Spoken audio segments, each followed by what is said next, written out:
ವೀಕ್ಷಕರೇ ನಮಸ್ಕಾರ. ನಾನು ನಿಮ್ಮ ನಾಗರಾಜ್ ಚೋಳೂರು, ಪ್ರಖ್ಯಾತ ಜ್ಯೋತಿಷಿ, ವಾಸ್ತು ಹಾಗೂ ಸಂಖ್ಯಾಶಾಸ್ತ್ರಜ್ಞರು ಮಾತನಾಡ್ತಾ ಇರ್ತಕ್ಕಂಥದ್ದು. ವೀಕ್ಷಕರೇ, ನಾಳೆ ಯುಗಾದಿ ಹಬ್ಬ. ಈ ದಿನದ ಯುಗಾದಿ ಹಬ್ಬ ಗುರುವಾರ ಬಂದಿದೆ. ಪರಭಾವ ಸಂವತ್ಸರದ ಹೊಸ ವರ್ಷದ ಯುಗಾದಿ ಹಬ್ಬ.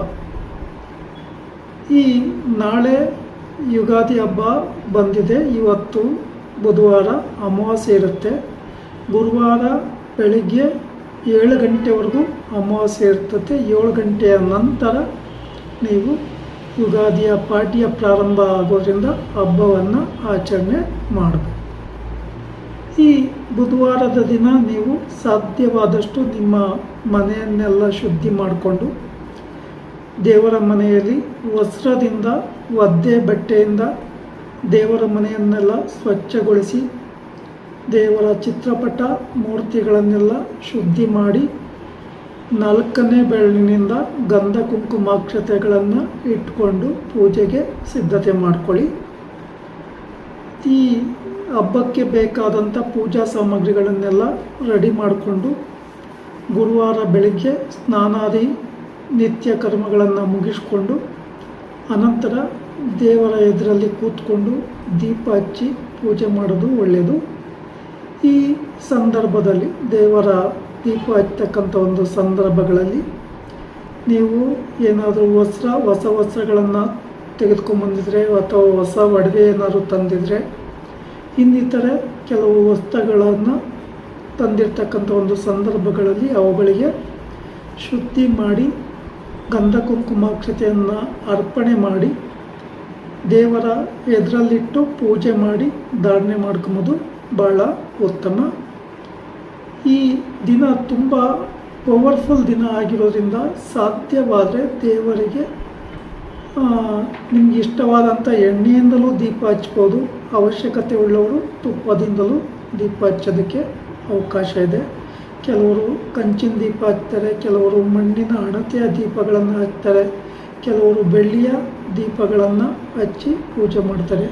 ಯಾವ ರೀತಿಯ ಬೇಕಾದರೂ ನೀವು ಪೂಜೆ ಮಾಡ್ಬೋದು. ಸಾಧ್ಯ ಆದರೆ 5 ಮುಖದ ದೀಪದ ಬತ್ತಿಯನ್ನು 5 ಮುಖದ ಕಡೆಯೂ ಬತ್ತಿ ಹಾಕಿ ಹಚ್ಚಿ ಪ್ರಾರ್ಥನೆ ಮಾಡಿಕೊಂಡು ಪೂಜೆ ಮಾಡೋದು ಒಳ್ಳೆಯದು.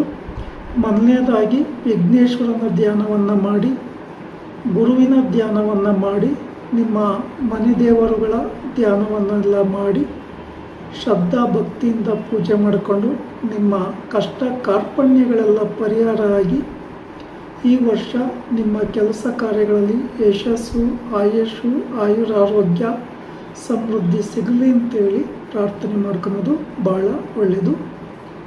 ಈ ಸಂದರ್ಭದಲ್ಲಿ ಪ್ರಸಾದವಾಗಿ ನೀವೇನಾದರೂ ತಿಂಡಿಗಳನ್ನು ಇಟ್ಟಿದ್ರೆ, ಎಳ್ಳು, ಬೆಲ್ಲ,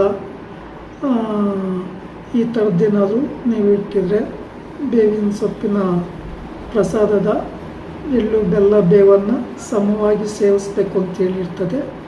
ಈ ಥರದ ಪದಾರ್ಥಗಳನ್ನು ಪ್ರಸಾದವಾಗಿ ಶ್ರದ್ಧಾ ಭಕ್ತಿಯಿಂದ ತೆಗೆದುಕೋಬೇಕಾಗ್ತದೆ. ಈ ಪೂಜೆ ಮಾಡ್ತಕ್ಕಂಥ ಒಂದು ಸಂದರ್ಭಗಳಲ್ಲಿ ಯಾವುದೇ ಗಡಿಬಿಡಿ ಅವಸರ ಬೇಡ.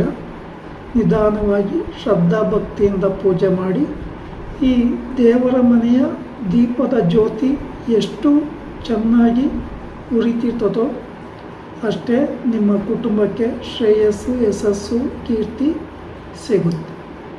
ಪೂಜೆಯೆಲ್ಲ ಮುಗಿದ ಬಳಿಕ ಅನಂತರ ನೀವು ದೇವಸ್ಥಾನಗಳಿಗೆ ಹೋಗಿ ಪೂಜೆಯನ್ನು ಮಾಡಿಸ್ಬೋದು.